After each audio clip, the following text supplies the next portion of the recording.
Saudi अरब के map को अगर हम जूम करके देखें तो इस एरिया में हमें इस बड़े बड़े ग्रीन सर्कल्स देखने को मिलते हैं, जिसे देखकर कुछ ऐसा लगता है जैसे वीरान रेगिस्तान में कुछ इंटरेस्टिंग काम हो रहा हो जिसका हमें नहीं पता। तो चलो पता लगाते हैं। दोस्तों, गोबी डेजर्ट दुनिया का सबसे तेजी से बढ़ने वाला डेजर्ट है। चाइना से लेकर मंगोलिया तक फैला हुआ ये रेगिस्तान हर साल 6000 स्क्वायर किलोमीटर्स की हरी भरी जमीन को वीरान रेगिस्तान में बदल रहा है। और यही वजह है कि अब इतने बड़े लैंड एरिया में चंद हजार लोग ही रहते हैं। लेकिन क्या ये सिर्फ गोबी डेजर्ट के साथ हो रहा है? नहीं, लगभग दुनिया के हर रेगिस्तान ही आहिस्ता आहिस्ता हरियाली को बंजर जमीन में बदल रहे हैं, जिसकी सबसे बड़ी वजह है क्लाइमेट चेंज और ग्लोबल वार्मिंग, जिसके जिम्मेदार भी हम इंसान खुद ही हैं।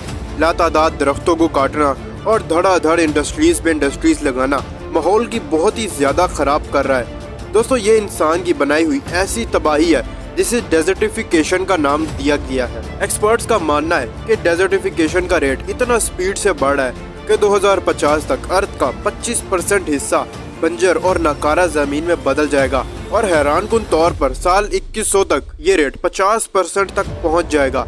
पर सिचुएशन इतनी भी खराब नहीं है, और इस सिचुएशन को जिस तरीके से सऊदी अरब ने सॉल्व किया है वो वाकई तारीफ के काबिल है। 1938 से पहले सऊदी अरब समेत तमाम अरब कंट्रीज इतनी वेल ऑफ नहीं हुआ करती थी, लेकिन जब यहाँ की जमीन से तेल निकला और ग्लोबली ऑयल की डिमांड बढ़ना शुरू हुई तो इनके बैंक बैलेंसेस में भी काफी ज्यादा इजाफा होना शुरू हो गया। और कई सालों तक तो इसी पैसों पर अय्याशी चलती रही। बड़े बड़े महल, लग्जरी लाइफस्टाइल और पैसा इतना कि गिनने का सवाल ही पैदा नहीं होता। ये सब वहाँ से निकलने वाले ऑयल का नतीजा था, और इसी के साथ साथ वहाँ ऑयल भी इतना कि खत्म होने का नाम ही नहीं ले रहा था। दोस्तों, सऊदी अरब के पास इतने ऑयल के ज़खायर थे कि अगर वो पूरी दुनिया की ऑयल ट्रेड को बंद करके सिर्फ अपने लिए इस्तेमाल करे तो ये ऑयल रिजर्व्स अगले 221 सालों तक खाली नहीं होंगे। लेकिन ये वही ऑयल ही है जिसको बेचकर एक्सपोर्ट करके सऊदी अरब इस मुकाम पर खड़ा है, और इसीलिए ऑयल एक्सपोर्ट करना सऊदी अरब की मजबूरी भी है। और यही बात तेल से ही सही, लेकिन वहाँ के लीडर्स को समझ आ ही चुकी है। और कई सालों तक तो सऊदी अरब को किसी चीज की कमी महसूस ही नहीं हुई थी। उनके पास इतनी स्ट्रॉन्ग बाइंग पावर थी कि जिस चीज की उन्हें जरूरत होती थी वो आराम से इंपोर्ट कर लेते थे। यहाँ तक कि खाना पीना, फ्रूट, वेजिटेबल्स और पानी। जी हाँ, पानी। सऊदी अरब के पास तेल तो बहुत है, लेकिन पीने का पानी नहीं है। और पिछले कई सालों से सऊदी अरब ये पानी फ्रांस, इटली, कुवैत और यूनाइटेड किंगडम से इंपोर्ट करवा रहा है। और इसकी भी सबसे बड़ी वजह और कुछ नहीं बल्कि डेजर्टिफिकेशन ही है। दोस्तों, ये मुल्क दुनिया के उन ममालिक में शुमार होता है जहां बारिश सबसे कम होती है। दोस्तों, सऊदी अरब में सालाना सिर्फ 4 इंच बारिश ही पड़ती है, वो भी यहाँ के वेस्टर्न माउंटेन्स पर, जहाँ से पानी बहता हुआ सीधा रेड सी में जाकर जाया हो जाता है। अपने आप को ऑयल और इम्पोर्टेड खानों की डिपेंडेंसी से निकालने के लिए 1970s में सऊदी अरब ने यह फैसला किया कि कुछ भी करके अपने एग्रीकल्चर सेंटर को इम्प्रूव करेंगे, ताकि कंट्री के पास कम से कम इतने रिसोर्सेज हों कि वो खुद की रिक्वायरमेंट को पूरा कर सके। आज अगर सैटेलाइट मैप से देखें तो सऊदी अरब लाखों एकड़ पर फैले वीरान रेगिस्तान को इन ग्रीन एग्रीकल्चर सर्कल्स में बदल रहा है, जिनको सेंट्रल पाइवट इरिगेशन से पानी दिया जाता है। इसमें स्पेशली डिजाइंड स्प्रिंकलर्स को फार्म में इस तरीके से सेट किया जाता है, और जितनी रिक्वायरमेंट्स पौधों को जरूरत होती है पानी की, ये उतनी ही रिक्वायरमेंट में पानी उन तक मुहैया करता है। इसमें बीच में लगा पाइप व्हील्स की मदद से अपने फिक्स पाथ में चलता रहता है, जिनकी वजह से इन फार्म्स की शेप सर्कुलर होती है। वादी अल दवासीर में बनाया ये फार्मलैंड टोटल 5000 स्क्वायर किलोमीटर्स पे फैला हुआ है, जो हर गुजरते साल बढ़ता ही जा रहा है। इसमें छोटे छोटे हजारों ग्रीन डॉट्स जो हमें दिख रहे हैं, ये 1 किलोमीटर लंबे डायाफ्राम जितने बड़े सर्कल्स हैं, यानी एक एक सर्कल 100 एकड़ जितना लंबा है। नॉर्मल इरिगेशन सिस्टम, जिसको फ्लड इरिगेशन भी कहा जाता है, उसमें ज्यादातर पानी जमीन एब्जॉर्ब कर लेती है और काफी हद तक पानी जो है वो इवेपोरेट हो जाता है। लेकिन क्योंकि सेंटर पाइवट इरिगेशन से उतना ही पानी दिया जाता है जितनी फसल को जरूरत होती है, और यही वजह है कि इसमें 95% पानी की बचत भी हो जाती है। लेकिन सिर्फ यही एक वजह नहीं है जहां सऊदी अरब राइस फार्मलैंड्स बना रहा है, क्योंकि पूरे सऊदी अरब में दर्जनों ऐसे एरियाज हैं जहां पर ये एग्रीकल्चरल फार्मलैंड्स बनाए जा रहे हैं, जिसमें तबूक प्रोविंस भी शामिल है, जहां द लाइन सिटी कंस्ट्रक्ट की जा रही है। द लाइन सिटी दुनिया की सबसे बड़ी लाइन की शेप की सिटी होने वाली है, जहां लाखों करोड़ों लोग रह सकेंगे। इसके बारे में एक डिटेल्ड वीडियो आने वाले वक्त में मेरे चैनल पर मिल जाएगी, तो चैनल को सब्सक्राइब जरूर से कर लेना। वापस टॉपिक पर आते हैं, तो सवाल ये आता है कि तो इतने सारे फार्म्स को बनाने के लिए सऊदी के पास इतना पानी आता कहाँ से है, क्योंकि ना ही यहाँ कोई परमानेंट रिवर्स हैं और ना ही यहाँ बारिश होती है।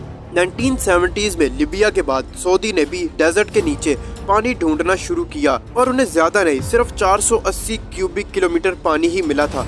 1970 से लेकर आज तक सऊदी में जितनी भी फार्मिंग हुई है उसके लिए अंडरग्राउंड वेल से 21 क्यूबिक किलोमीटर पानी निकाला जा चुका है। सिर्फ ये अंडरग्राउंड रिजर्व्स ही नहीं है जिस पर सऊदी अरब डिपेंडेंट हो। डिसैलिनेशन के जरिए पानी बनाने वाला सबसे बड़ा मुल्क भी सऊदी अरब ही है, लेकिन जाहिर है ये सब ऐसे ही नहीं चलता। डिसैलिनेशन के लिए काफी ज्यादा एनर्जी चाहिए जो फिलहाल फ्यूल और न्यूक्लियर एनर्जी से मिल रही है, और अंडरग्राउंड एक्वाफर के पानी भी लिमिटेड है जो अगले 50 सालों तक खत्म हो जाएंगे। इसी मसले के सोल्यूशन के लिए सऊदी अरब के वेस्ट कोस्ट पर एक नया एक्सपेरिमेंट चल रहा है। इन पहाड़ों पर सालाना बारिश तो पड़ती है, लेकिन वो पानी बहकर रेड सी पर चला जाता है, और यहीं पर अल बायदा प्रोजेक्ट के नाम से एक प्रोजेक्ट शुरू किया जा रहा है। ये एक ऐसा एक्सपेरिमेंट है जो पहाड़ों को ब्राउन से ग्रीन में बदल रहा है, और वो भी फ्लैश फ्लड के जरिए। जी हाँ, रिसेंटली सोशल मीडिया पर देखा गया कि बारिश के पानी सैलाब की सूरत में होकर रेगिस्तान से गुजर रहा है। ये फ्लैश फ्लड सऊदी के वेस्ट में हर 2 से 3 सालों में आते हैं। अल बायदा प्रोजेक्ट की टीम ने कुछ एक्सपर्ट्स के साथ मिलकर इस पानी को पहाड़ों पर ही स्टोर करने का आइडिया प्रपोज किया था। पहाड़ों के पानी को डैम्स बनाकर रोका गया और इन पहाड़ों पर ही वेजिटेशन स्टार्ट की गई।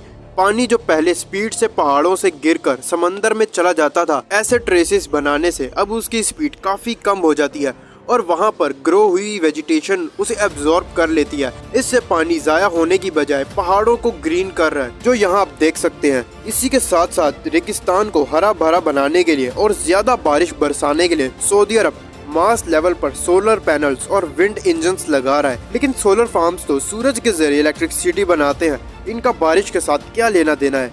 एक्सपर्ट्स का मानना है कि डेजर्ट्स पर सोलर फार्म्स लगाने से इलेक्ट्रिसिटी तो बनती ही है, बल्कि इसी के साथ साथ सूरज की रोशनी इन पैनल से रिफ्लेक्ट होकर वापस से एटमॉस्फेयर में जाती है और वो एटमॉस्फेयर को गर्म कर देती है, और एटमॉस्फेयर में मौजूद वाटर वेपर्स गर्म होकर ऊपर की तरफ जाते हैं और ठंडी हवा से टकराते हैं, जिससे बारिश पड़ने के चांस काफी हद तक बढ़ जाते हैं। 1960 में जहां सऊदी के पास सिर्फ 11,400 स्क्वायर किलोमीटर फर्टाइल लैंड था, 50 सालों बाद यही नंबर अब 35,000 स्क्वायर किलोमीटर के एरिया पर सिर्फ फार्म्स बने हैं। ये एरिया इतना ही बड़ा है जितना बड़ा ताइवान या बेल्जियम। आज सऊदी अरब इतना सेल्फ सफिशिएंट हो गया कि वो इंटरनेशनल मार्केट में corn, soya bean, tree nuts, wheat और राइस वगैरह एक्सपोर्ट कर रहा है। इसी के अलावा डेजर्टिफिकेशन पर काबू पाने के लिए 2022 में सऊदी अरब ने 1 करोड़ 20 लाख दरख्त लगाए हैं, और एस्टिमेट किया गया है कि 2030 तक ये दरख्त 2,25,000 हेक्टेयर एरिया तक फैल जाएंगे। और अगर आपको ये वीडियो पसंद आई हो तो वीडियो को लाइक जरूर से करना। चैनल पर फर्स्ट टाइम आए हो तो चैनल को भी सब्सक्राइब करते जाना।